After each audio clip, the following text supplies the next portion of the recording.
द्वितीय टी20 मैच जीति नहीं भारतीय टीम आउ श्रीलंका को 7 विकेट रे डीएलएस मेथड माध्यम हरई भारतीय टीम।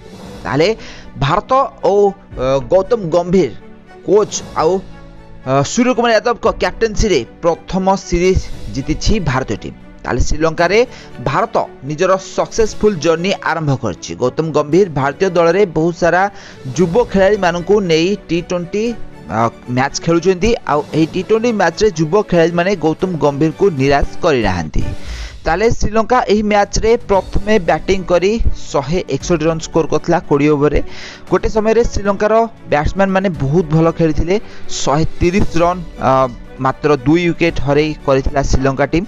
हेले परवर्ती समय रे श्रीलंकार टेल एंडर माने बहुत शीघ्र मिडिल ऑर्डर और टेल एंडर माने बहुत शीघ्र आउट होइतिले आउ 20 ओवर रे मात्र 161 रन करिबारे सफल होइतिले। ताले दल तरफरु Kusal Perera 53 run highest score करथिला बेले भारतीय दल तरफरु रवि बिश्नोई सर्वाधिक विकेट 4 ओवर बोलिंग करी 3 विकेट नेइथिले। से 26 रन देइथिले एथिरे। ता सहित हार्दिक पांड्या 2 विकेट, अर्शदीप सिंह और अक्षर पटेल भी मध्य 2टी लेखाएं विकेट नेइथिले।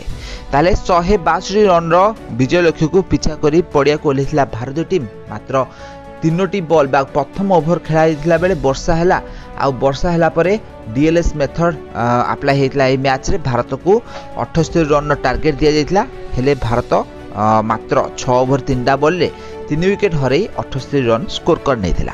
ताले भारतीय दल तरफरु यशस्वी जयसवाल खतरनाक बैटिंग करथिले। से चौका छक्कार वर्षा करथिले। मात्र 15 बॉल से 30 रन स्कोर करथिले। अन्यपक्षे Surya Kumar Yadav 12 ball 26 run score करथिले। आउ या सहित Hardik Pandya 9 ball 22 run score करथिले। आउ जहा द्वारा भारत मैच को सहज जीति नेथिला।